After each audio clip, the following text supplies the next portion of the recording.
सर्वदा श्रुतिस्मृतिपुराणानाम् आलयं करुणालयं नमामि भगवत्पादं शङ्करं लोकशङ्करं शङ्करं शङ्कराचार्यं केशवं बादरायणं सूत्रभाष्यकृतौ वन्दे भगवन्तौ पुनः पुनः ईश्वरो गुरुरात्मेति मूर्तिभेदविभागिने व्योमवद्व्याप्तदेहाय दक्षिणामूर्तये नमः। ॐ सहना भवतु सहनौ भुनक्तु सह वीर्यं करवावहै तेजस्विनावधीतमस्तु मा विद्विषावहै। ॐ शान्ति शान्ति शान्ति। ॐ श्रीमात्रे नमः। ॐ नमो भगवते श्रीरमणाय। ॐ नमः शिवाय नमः शिवाय नमः शिवाय। Okay, just to recapitulate quickly what we dealt with last time. We dealt with a few definitions, some technical terms which we might be using as we go ahead with our sadhana and with our studies. And then we discussed that the efficient cause and the material cause of this jagat, this cosmos, is Brahman. And we said that Brahman, God, Allah, Jehovah, Yahuwah, Mazda, all same. There is just one, there is one reality. We also discussed what is Satyam, what is Asatyam, so what is a changing reality and an unchanging reality. Like we understood that this Jagat is a changing reality, but Brahman is an unchanging reality. And as the scripture says, that from which all of this has come, that is called Brahman. Okay. So we were here and then we were trying to see why we are not able to feel that we are Brahman, or why don't we see Brahman in this whole Jagat. And then we said it is because of our ignorance, because we have wrongly understood something, and that is why. So for that, what should we do? We should analyze where the problem lies. We should analyze where this ignorance lies and what can we do to change it. So we must first know what we think about ourselves. So who are we? What we think about ourselves, who we are, and then trying to find out who actually I am. And as Bhagavan says, find out who are you, who am I. And as Bhagavan Ramana Maharshi says, go to the origin of the I thought and see from where this I thought arises. Okay. So we are trying to look for that. And as Bhagavan says, everything is nothing but the self. So we also discussed that self, Brahman, all are the same. God realization, self-realization, all are the same. Okay. Now, when we use the word realization, it only means that I am already there, I only have to realize it. Because in this Jagat also, in terms of the Jagat also, when you say that I have become an engineer or I have become a doctor just because you studied a course and got a degree, it's actually not right, because you can't become anything. You are what you are. So you only realize that you are a doctor or that you are an engineer. You only realize that I am in IIT or AIMS or whatever. So So it's not something which has come from outside. It is well within you. What is calling this?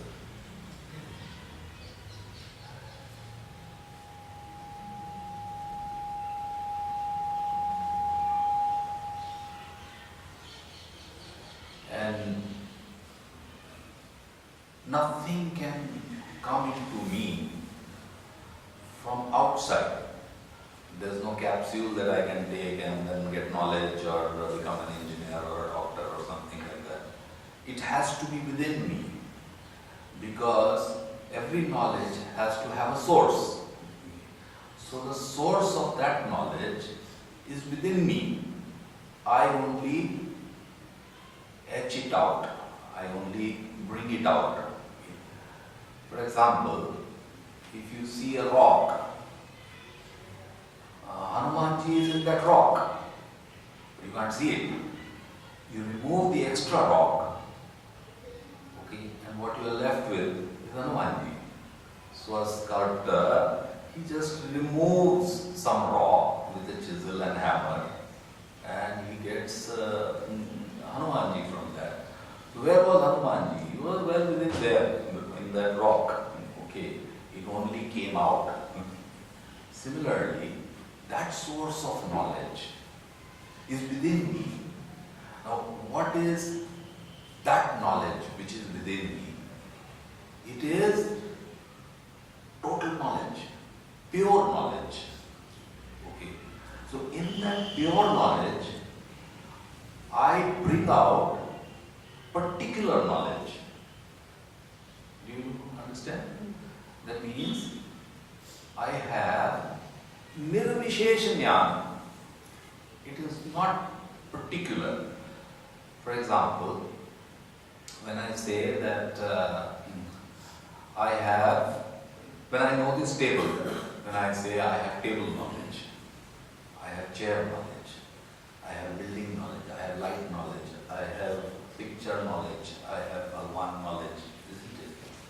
Now, remove this adjective. Remove this adjective, table knowledge, chair knowledge, hall knowledge. What are you left with? Knowledge. That's pure knowledge.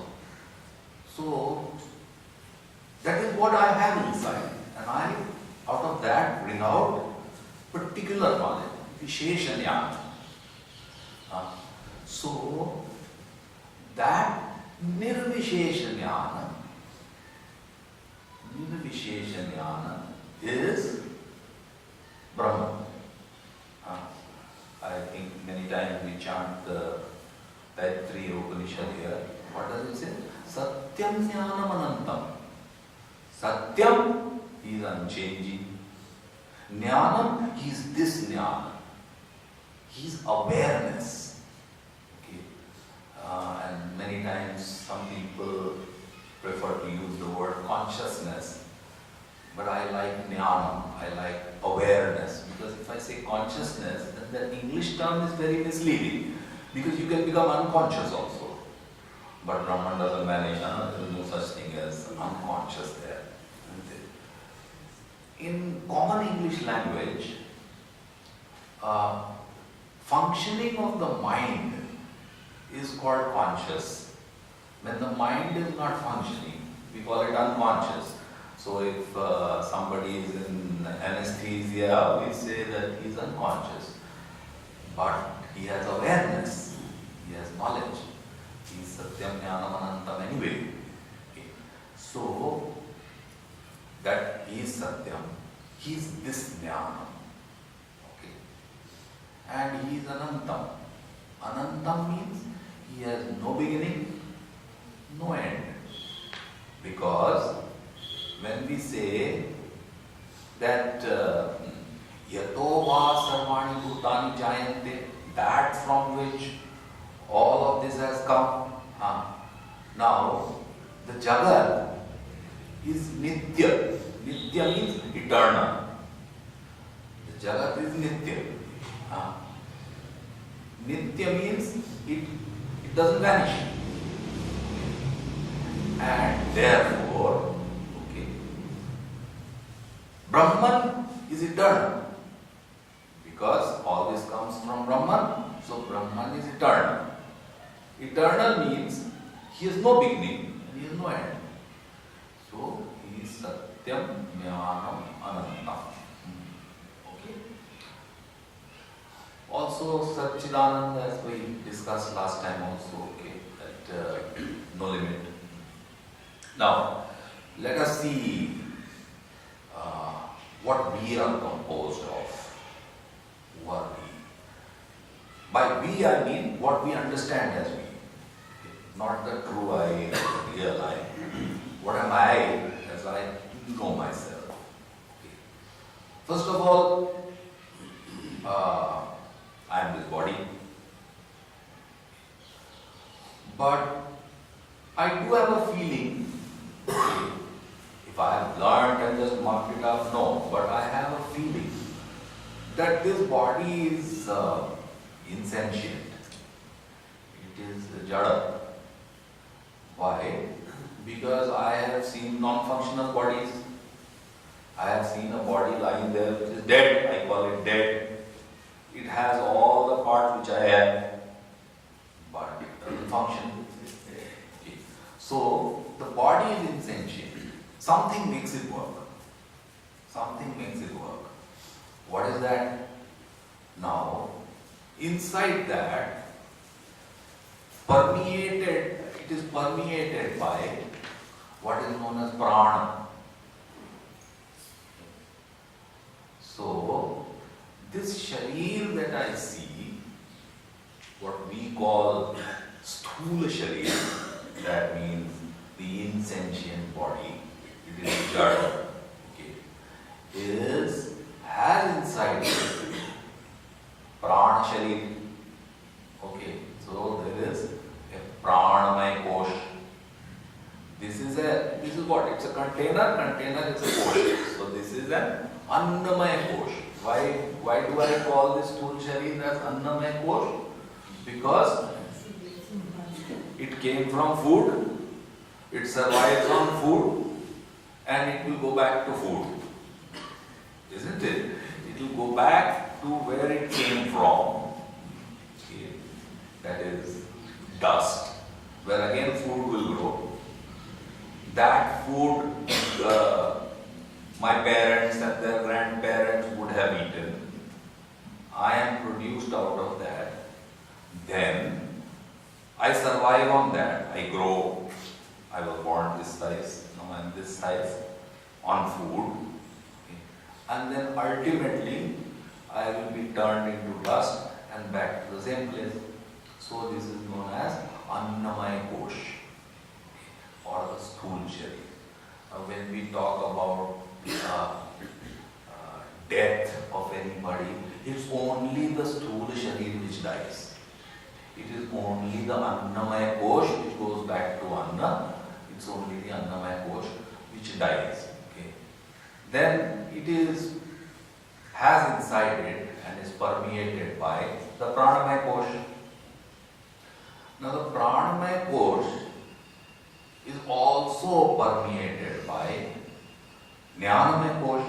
There is awareness, there is knowledge, and the jnanamaya kosh is permeated by the vijnanamaya kosh. That means the experience, the particular knowledge that I gain to experience the jagat, the world. Okay, so that is vijnanamaya kosh. And beyond the vijnanamaya kosh, it is permeated by what is known as the anandamaya kosh. Why anandamaya kosh? Because when all of this body and the jnana and nothing is functioning, then I am in deep sleep, in pure ananda. Isn't it? So, that is known as the anandamaya kosh. What is that anandamaya kosh? It is actually total ignorance of everything. Isn't it? Because if in deep sleep I had gained the knowledge of Brahman, because I was one with Brahman, then anybody who sleeps and wakes up would be a God-realized or a self-realized person. That doesn't happen. It doesn't become a jnani. Isn't it? So, and like I explained last time, what happens in that? In that all my knowledge, activities, etc. actually are made into a concentrated form and covered with a kind of a dark blanket and tagged that is mine, and when I wake up it is returned to me. So I wake up the same person that slept. I don't wake up a different person. Okay. Because what was my bundle back to me. So we are made of these panchakoshas. Okay. Now, if we are made of these panchakoshas, okay, where does this panchakosha survive? In Brahman. In Brahman. Why am I not able to experience it? Only because of ignorance. Ignorance of what? Of pure knowledge, of pure awareness. That is why when I go into meditation and when I try to shut off my mind from all kinds of particular knowledge of this, that and the other, okay, then I am in a state of pure knowledge, of pure awareness, and that's why I feel bliss. Isn't it? So, but the only problem with that is still not God realization. Okay. The only problem with that is, like Bhagavan says in Upadeshasaram, Jal Pakshivat Rodha Sadhanam. Just like a net thrown over a flock of birds, you have just thrown a net over your thoughts.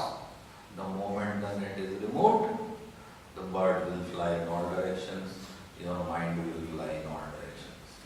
Okay. So, that is still not the ultimate stage which we have to reach.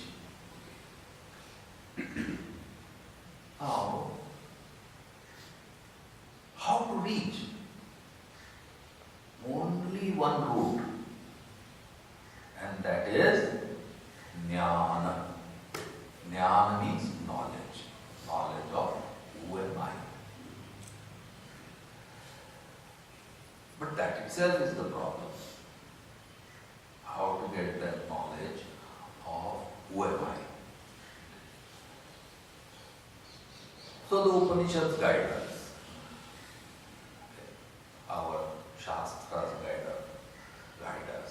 Yes, last time after the session here, I had a few questions from some people, and one of them was that you said that find a guru who is a Shotriya and a Brahmanishtha. That means one who has read the Vedas and is also resident in the Brahman all the time. How to find one? Now, you see, the Vedas consist of 4 parts. And the 4 parts are the mantras, which is known as Sanhita, which contains the various mantras and formulae or whatever. Okay. Then the Aranyaka, okay, which gives a detailed description of these mantras, okay, which discusses that. Then there is the Brahmanas, okay, which give procedures, okay, how to follow all this, okay. And then is the Upanishads. So, Upanishads are pure knowledge of Brahman. That's all. It is called Paravidya because it's higher knowledge. Aparavidya, knowledge of the Jagat. Paravidya, knowledge of the Brahman, Parabrahma. Now, these four are then broadly classified into two parts. And they are known as Dharma Shastra, Brahma Shastra. So Upanishads are Brahma Shastra, and the first part is all the Dharma Shastra. Also they are known by two other names. The first portion is known as Karma Kanda, and the latter portion is known as Brahma Kanda. How to translate kanda? You can say section. So one is the knowledge section, the other is the karma section, what you have to do. Do means what? What does it discuss? It discusses the procedures or the actions required to gain certain things from the Jagat. Karma kanda. You do karma. Karma means what? You do yagna or something. So you do yagna for rains. You do yagna for promotion. You do yagna for getting married. You do yagna for getting a son. You do yagna for... So these are all sakama karma. That means when you have certain desires and you want to meet that, there are procedures given for different desires. What are the different things you do in that karma kanda? Now, the various purohits and others whom you find, okay, so they have also studied the Vedas because they know the mantras, they know how to perform yagna, they know how to get you meet your particular desires. So, do you go to them for Brahmanyana just because they read the Vedas? No. They are there to perform karma for you. In fact, whenever in the Upanishads they discuss karma or karma yoga or karma, it means this karma actually. It doesn't mean going to office every day and coming back, punching your attendance and coming back at 5:30. That is not karma. I mean, as such, if you do that with the attitude which Bhagavan has described in Upadesha Saram, okay, Ishwararpitam, Nechayakritam, then that becomes karma. It's a yagna. It's a yagna. In fact, even this, in the satsangs, when you hear talks or when knowledge is shared amongst all of us, that is known as Jnana Yagna. It's actually Jnana Yagna. So, in many of the missions, whenever there is a pravachan, they say, we have a yagna. Jnana Yagna. Okay. So, that is actually karma. Karma you do nechayakritam, no desires. Why do I do karma? Just to propitiate God, just to make Him happy. That is why after every yagna also, you say, or during sankalp also you say, Ishwar Prityartham, for pleasing God. Isn't it? Shiv Prityartham, if you have done some pujas and if you do the sankalp, you say, I do it for His pleasure. And in the end, what do you say? You say, no mama, this is not mine. This is His. Isn't it? After everything, whatever I did for you. I did not do for myself. Okay. So, be clear. That is the karma which our scriptures or our Upanishads ask you to avoid. And they say that I don't do karma. Where in the Bhagavad Gita, in the 6th chapter, it says that you are either an aruruksho, that means one who's aspiring to rise, or you are an arudha, that means you have already risen to that position, and arudha are those who can then give up karma. And also Bhagavan in one place says, Jnana yogena yogina karma yogena karma, no, okay, whatever.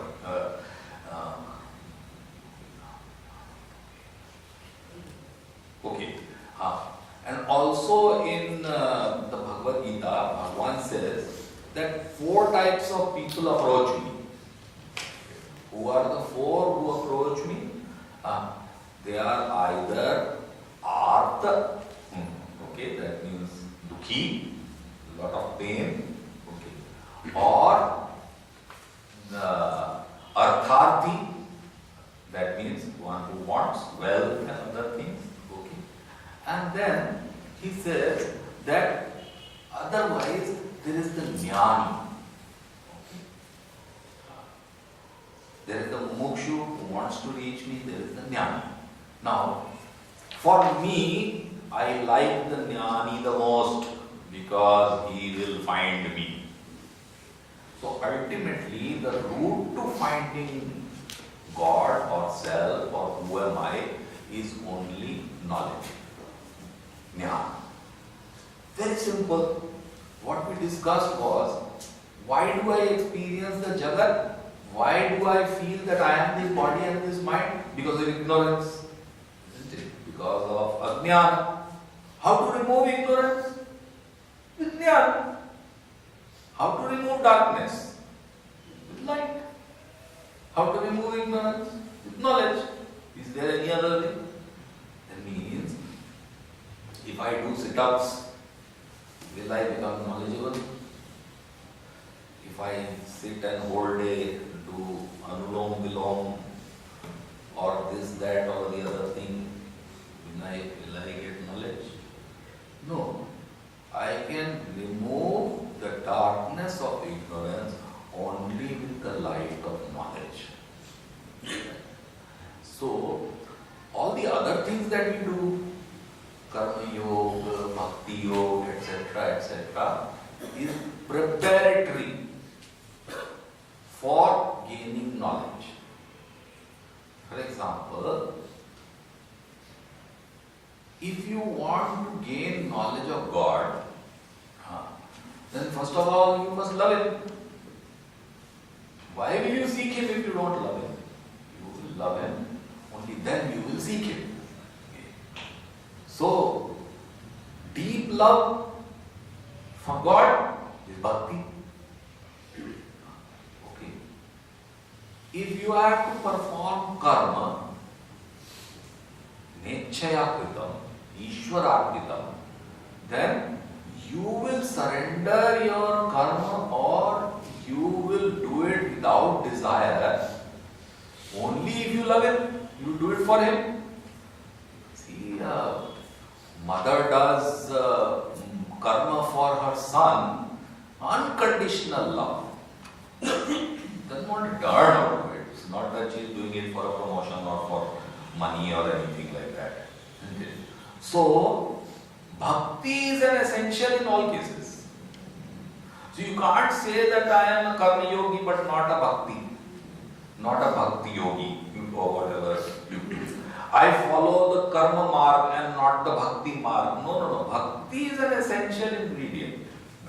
Isn't it? It is like salt in food. But you can't fill your stomach only with salt. So, just I am a bhakt of God? No, ultimately it has to lead to jnana. So, as Bhagavan has also said in the Upadesha Saram, para bhakti, ultimate love for God, is jnana. How? Because you fall such deeply in love with God God that you become one with Him. You stop thinking about yourself. You are one with your beloved. Okay, that is jnana. So, and karma, I have already explained. So, karma yogi is one who works with this attitude of surrendering everything to God, not wanting anything out of it. Then why should I perform karma if I don't want anything out of it? No. This is a law of nature, that if you perform an action, you will get the result. That means every cause will have an effect. Every effect has to have a cause. So, the result or the bhala will surely come. What you are giving up is not the desire for the fruit. You are actually performing it for the fruit. Okay. What you are giving up actually is the desire for particular fruit. That means I go to God and say, I am going to work hard during the exams, but I must be number one in the university. Don't insist on that. Do what you are doing. If your sanchit karma and your prarabdha takes you to number one in the university, nobody can stop it. If you are number 4 in the university, nothing is lost. He has plans for you. Isn't it? So, if you fail in the exam, nothing is lost. He may make you a Sachin Tendulkar or Prithvi Shaw these days. So, Virat Kohli, he also studied in DPS RK Puram. And all DPS RK Puram people, I don't know, in the olden days, now I don't know, all aspired only to get into IIT and all the world. IIT doesn't know anything. But he is the number 1 cricketer in the world. God has plans for you. God has plans for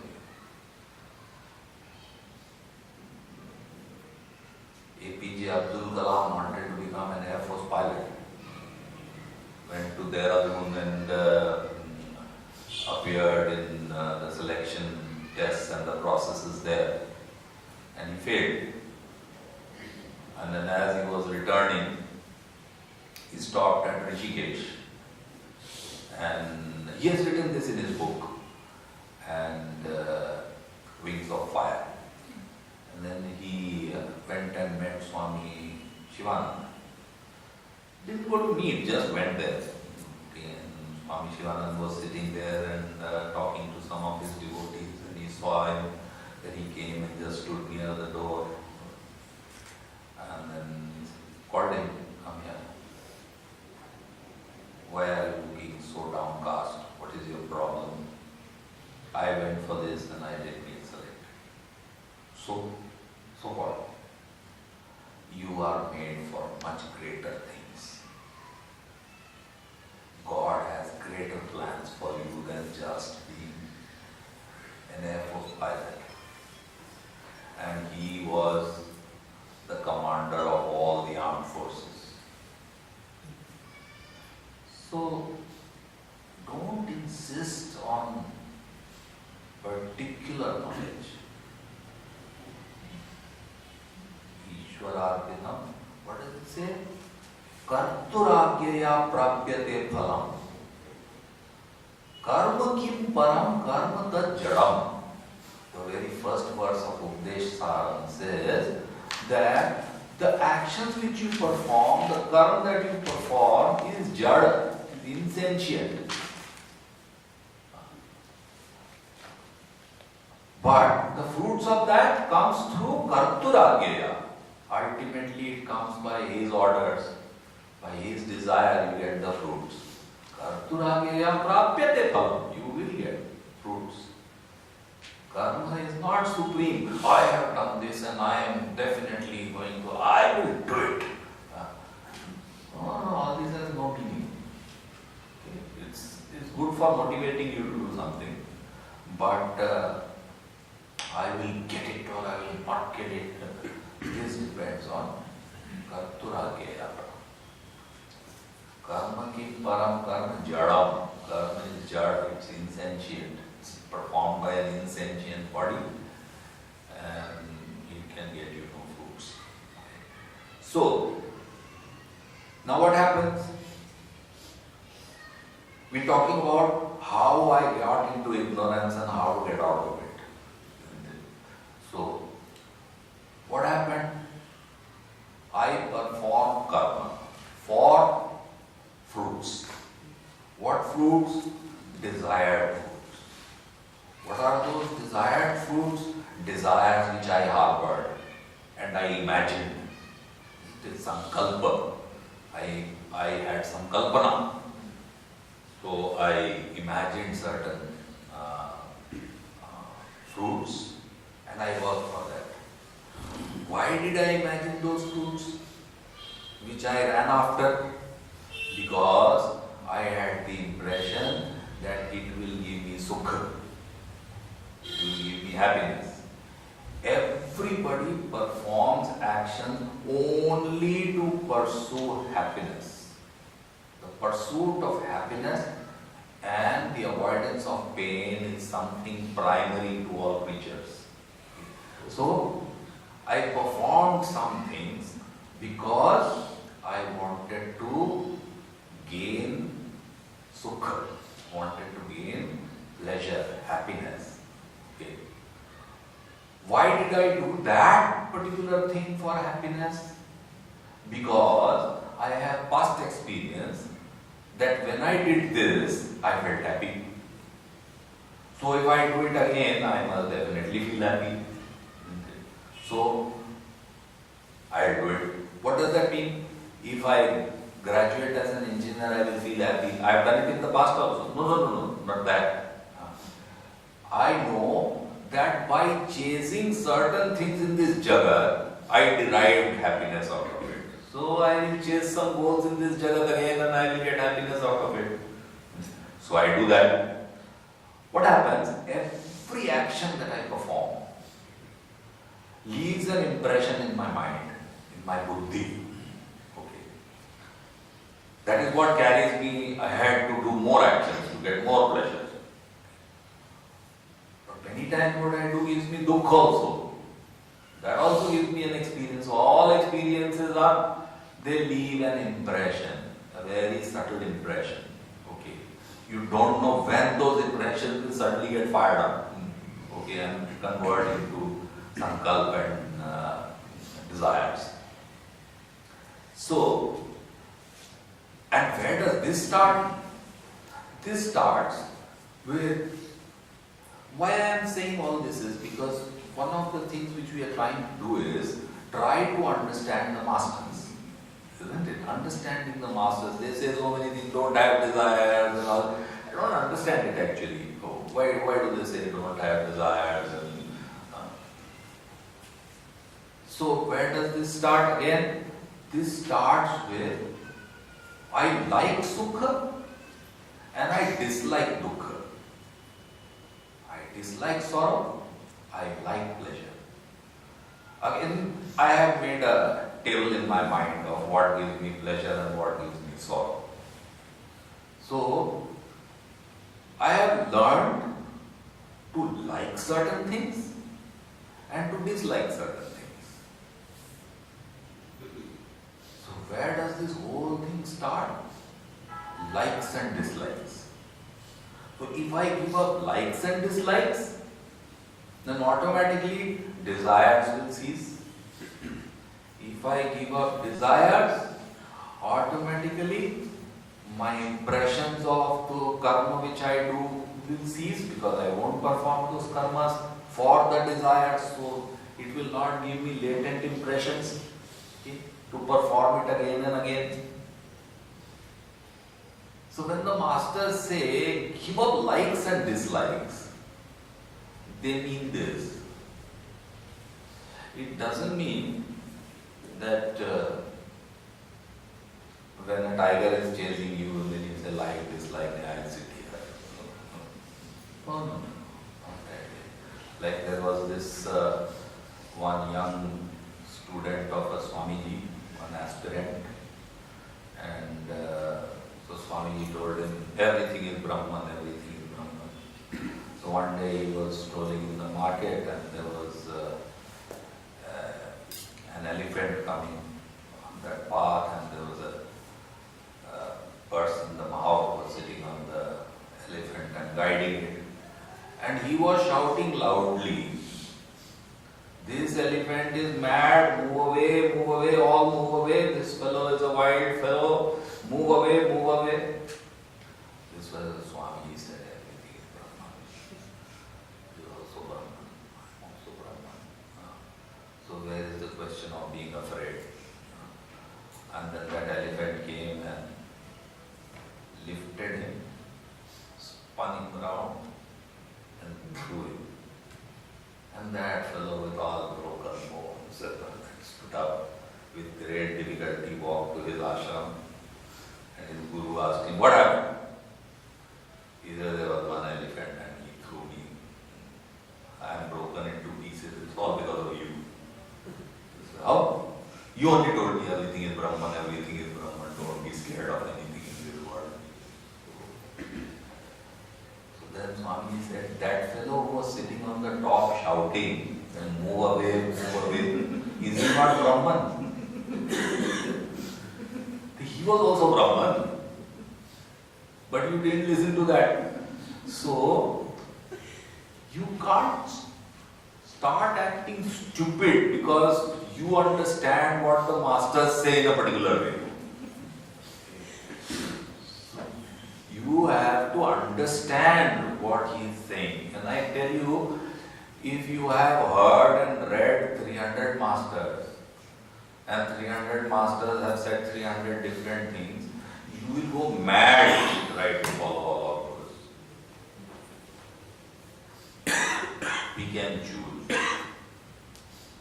If you can't wake up at 4 o'clock in the morning, Swami Shivananda says wake up at 4 o'clock in the morning. You can't wake up, no chance of jnana. Nothing like that. Inculcating discipline in you so that you give up likes, dislikes. If you can wake up at 6 o'clock, wake up at 6 o'clock, but do that every day. Not one day at 11 o'clock and one day at 6 o'clock and one day at... So, it is just to inculcate the discipline to understand the Jagat and to avoid thinking that pleasure lies in the Jagat. But as a matter of fact, when I experience certain things in the Jagat, I do get ananda, I do get pleasure. Can I deny that? It's human experience. No. Yes, you do get pleasure. What happens? What happens is that when you experience that pleasure, your desire at that time is satiated. It is satisfied completely. Therefore, in that one moment, you have no particular desire, because your desire which you had is satisfied. This happens for a very, very short time. Okay. Then, because your desire was satiated, you do not have any other desires or thoughts, no sankalpa, nothing. In that moment, you are with Brahman.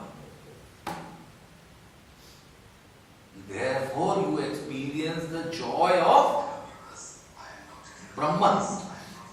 That means, in deep sleep, when your body, mind, nothing was available, when you woke up and you said that I slept very well and was very happy,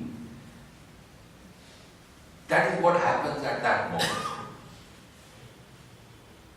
You are so, and when that that proves that your nature itself is happiness, because in that state you did not have anything else. You did not have the pleasures of the world or anything like that, or material vastu from the jagat, and yet you felt happy. That proves that your very nature was happiness, because you were there and happiness was there, nothing else. So if you were there and happiness was there, you must be happiness. So for that one moment when your desires are satiated, you are there. It is that inner joy, okay, that you experience. But what do? You immediately superimpose this joy on the material of the world. So you say, when I bought this new car, I felt happy. So happiness must be in the car. Just our logic. I never think that when I bought this car, I felt happiness, but when I ate good food also, I felt happiness. When I met my son after a long time, I also felt happiness. Therefore, happiness must be within me. No. I immediately, due to my ignorance of my own nature, that my nature is happiness, ignorance of own nature, ignorance of who am I superimpose my properties, my dharma on something else. Isn't it? So that also we discussed briefly last time. That is called adhyasa. Have I now explained adhyasa? Somebody told me that I got a feedback saying that you are using terms in passing without explaining what they are. No, that was just an introduction. This is called adhyasa. Okay. So whenever you have read in books and masters say Dehadhyasa, you must have read this term, Dehadhyasa. What is that? I have superimposed the dharma or the properties of my Atma on the Deha or the body. So I feel body feels happy, body feels comfortable, mind is happy, I am happy today. The mind is happy, you say I am happy. You are always happy. That's your nature. Mind is miserable, then you say I am miserable.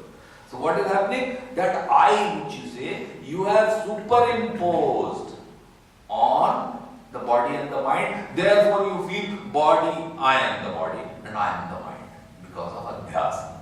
And what is adhyasa happening due to? Due to this wrong knowledge that I am this body and I am this mind is happening due to ignorance of who am I. I don't know my nature.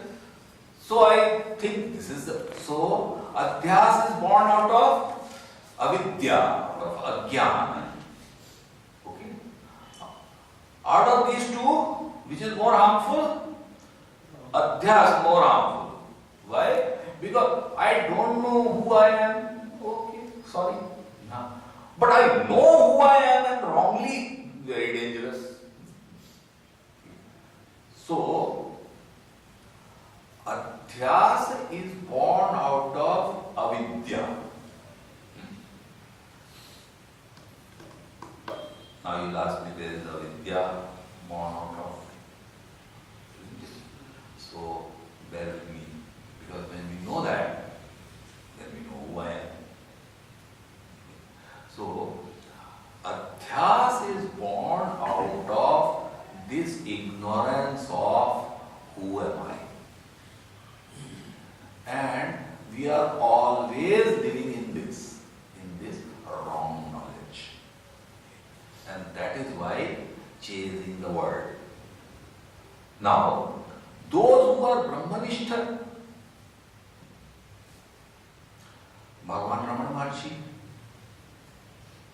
was he doing anything? Was he chasing anything? Was he going on pilgrimages? Was he performing puja? He has nothing to do. He said so. That is, Jnani has nothing to do. I have nothing to do. Why? Because when I am myself the source of Ananda, when I am myself, my nature is Ananda, then what am I looking for?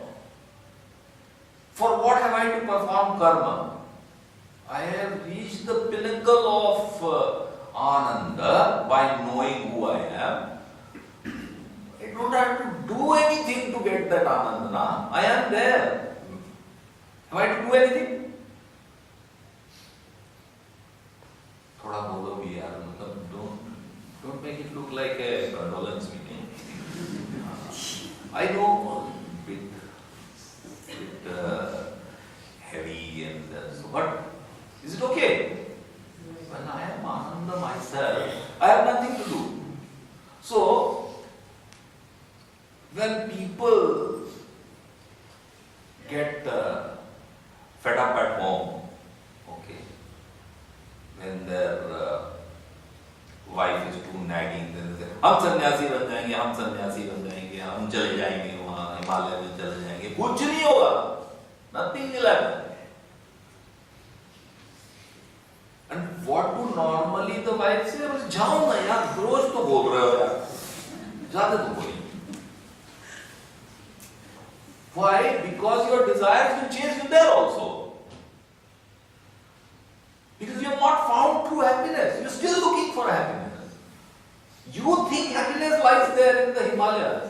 No. Ramana Maharshi, once he landed in Tiruvannamalai, never left the place.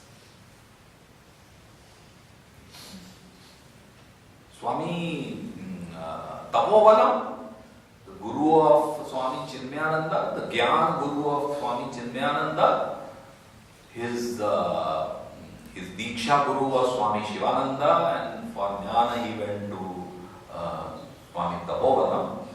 He was in Uttar Kashi, jungles of Uttar Kashi. He was from Kerala. Once he reached there, he never came back to the plains again. The maximum that he travelled was to Rishikesh to meet Swami Shivananda. That's all.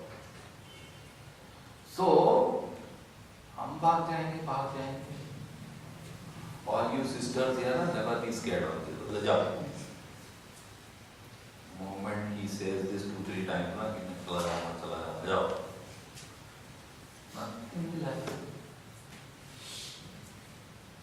So, where were we? There, it is because of this ignorance that I am myself, joy itself. I am myself, knowledge itself. Swami, Bhagavan Ramana Maharshi did not have to get his BA degree, MA degree or anything like that, nor did he have to do any studies of Upanishads or anything. Perhaps he did it in his previous births. Only when devotees asked him questions, he could explain the whole Bhagavad Gita. He has chosen 40 verses for us. How? He read it. Read it means how? He just carved out that knowledge out of himself. He has all knowledge, which means he has knowledge of Bhagavad Gita and the Upanishads also, because he is pure. Once he is Brahman, he is Nirvishesh Jnana, he is Jnanam himself. He is Satyam Nanam Anantam himself. And that is why when he was leaving his body and devotees around him were crying, then he said, "Why are you crying?" Because you are leaving us. And his last words before he gave up his body was, "Where can I go?" Now this is again a sentence which comes from a master, Have you understood it? Because I'm not, this is not an adverse comment or anything like that, okay. But once I was sitting in this hall listening to a satsang, and there was a speaker here, and he said, where can I go? Because he is in the hearts of the devotees, so he can't go anywhere. No. I don't know, maybe that was his way of explaining or anything. No. Because who is that he? He is Brahman. Where can he go? He's everywhere. He's sarvatra. And one term used in the Upanishads is he's kutastha. That means just there. There is no such thing as even I am. There is am. That's all. There is being. There is presence. There is existence. Nothing exists. Now, but you say nothing exists, but I see this jagat. Can I deny my experience? No. You cannot deny your experience. The jagat is there. And the jagat is Brahman. So it has to be real. So anybody who says that this whole world is an illusion, says shunya hai, illusion. That means Brahman is an illusion. That means Brahman is shunya, nothing, zero. Not possible. You are denying the existence of Brahman. So, but I experience it, I see it. I live in this avidya. Now be very careful. Very careful. Concentrate. This jagat is the product of Maya. What is Maya? Maya is not an illusion. In common Hindi we use it as an illusion and it's a Maya. No. Maya is the Shakti, is the power of Brahman. Okay? Be very careful. You just don't have to listen, you have to feel. Okay? Is a Shakti of Brahman. Now, Shakti and the Shakta, that means power and the wielder of the power are one and the same. If I take an iron ball and put it in fire, it will become red hot. And then when it is brought out, I can say it is fire. Because heat and fire are one and the same. You cannot have fire without the heat. You cannot have heat without the... That means both go together. They are one and the same. If I see a pot, I can say that this is a pot. I can also say this is clay. Am I right or not? Understood? No. Okay. So, when I said that the efficient cause and the material cause of this jagat is Brahman, one very important principle to remember is that there is clay in the pot. Okay? But no pot in the clay. Is it okay? Understood? There is Brahman in Jagat. There is no Jagat in Brahman. So, just as the pot is an appearance of the clay, this Jagat is an appearance of Brahman. It's a manifestation. Brahman appears like this. It's an appearance. Just as if there is a rope lying in the dark, you see a snake in it, isn't it? Now, what is necessary for this? For the rope to appear as a snake, 3-4 things are essential. One is low light, no light, little bit light just to be able to see it. Okay. Then similarity between rope and snake. Okay. Both are similar.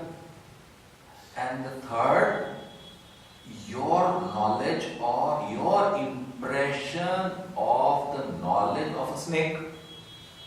If you know about the snake, you will not see a snake in that rope. But since you have the sanskar of the snake, that means you have the latent impression of a snake, then in the low light, you see a rope as a snake. Now, what is the rope in the present case?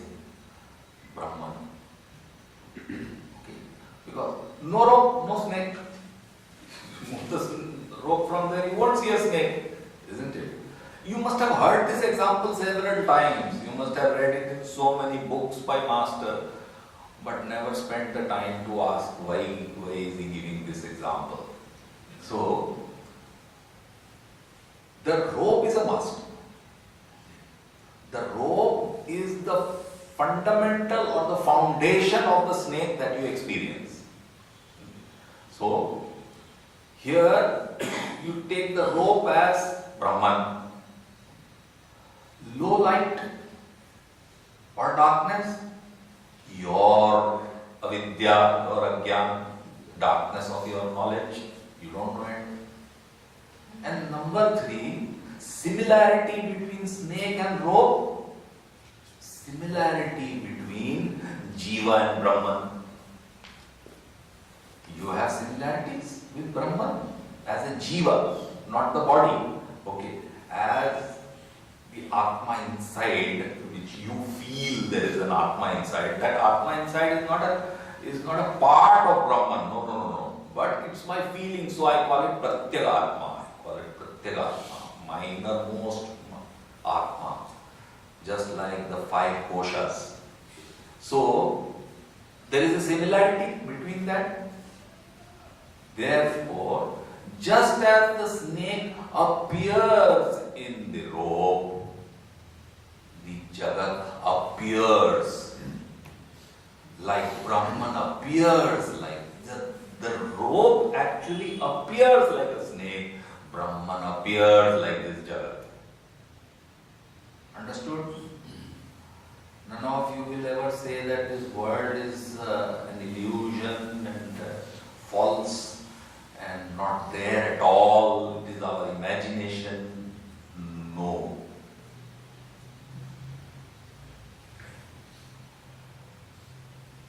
And since when is the Jagat?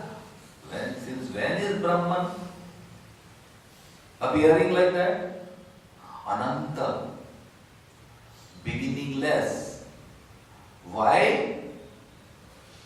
My avidya also is Ananta, beginningless. Supposing you say that I am ignorant of anything. I am ignorant of what a zebra is. And if I ask you, since when? Since when are you ignorant? Can you answer this question? No. Ignorance is always there. Till I get the knowledge, ignorance is always there.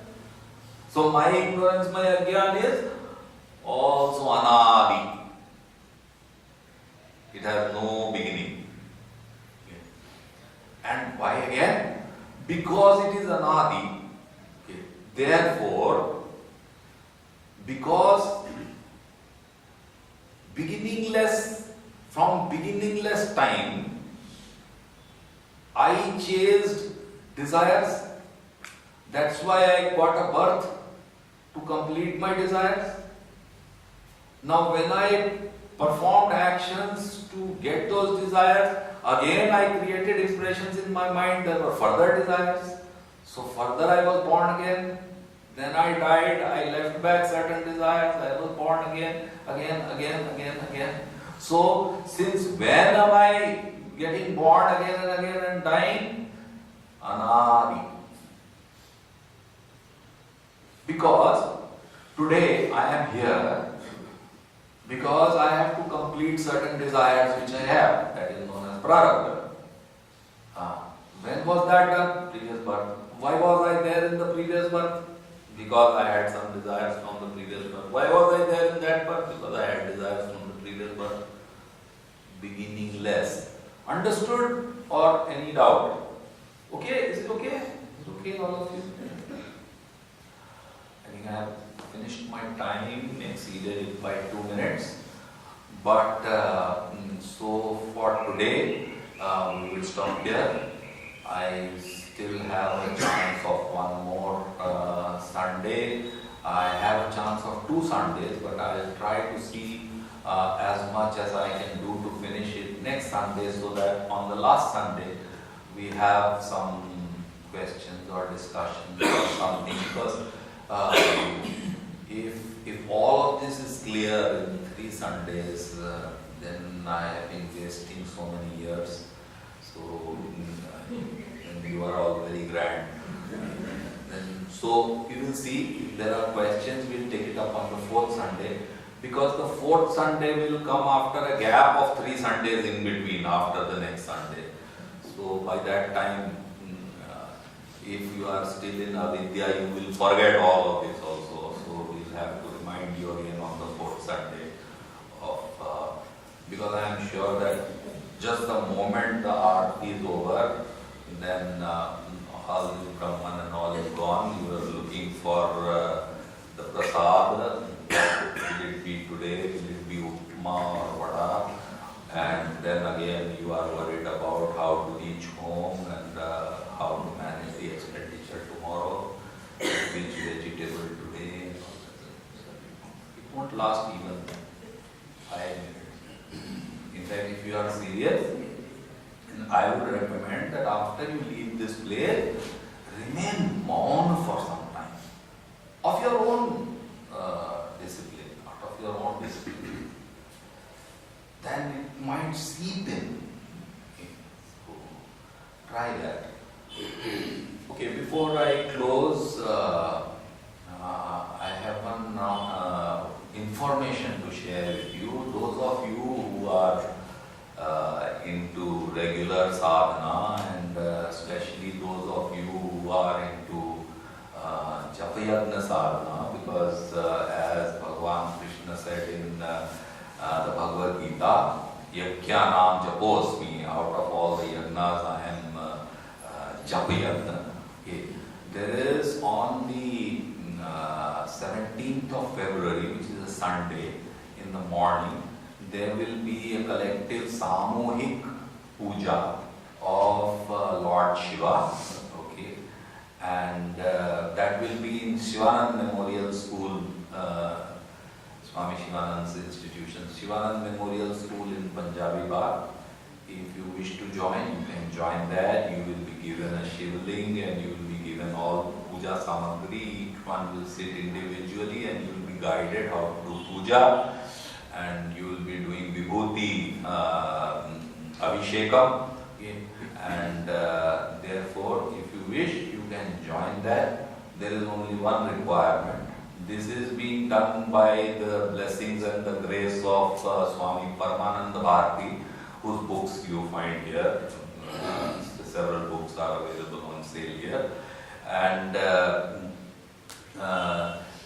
therefore, you not only enjoy the blessings of Lord Shiva for doing that puja and collectively, But the main purpose of this is that the requirement for participating there is do 11 malas of Om Namah Shivaya every day for 4 months. Whenever you start, okay, take a sankalp for yourself with Lord Shiva. Oh God, bless me, give me jnana. Don't say give me promotion, give me jnana. Okay. And then you do this yajna, you can join that. If you want to come there, then either there or before, you need 250 rupees, because I think the shivling and all that, puja samagri itself will cost some money, and there is lunch there. So after the puja, this will be early morning, so I think it will start at 9 and finish at 11 or something. So those of you who wish to join this for your sadhana, you may give your name, mobile number, email ID to Prashant here, and yes, and or to me or anywhere. Okay, so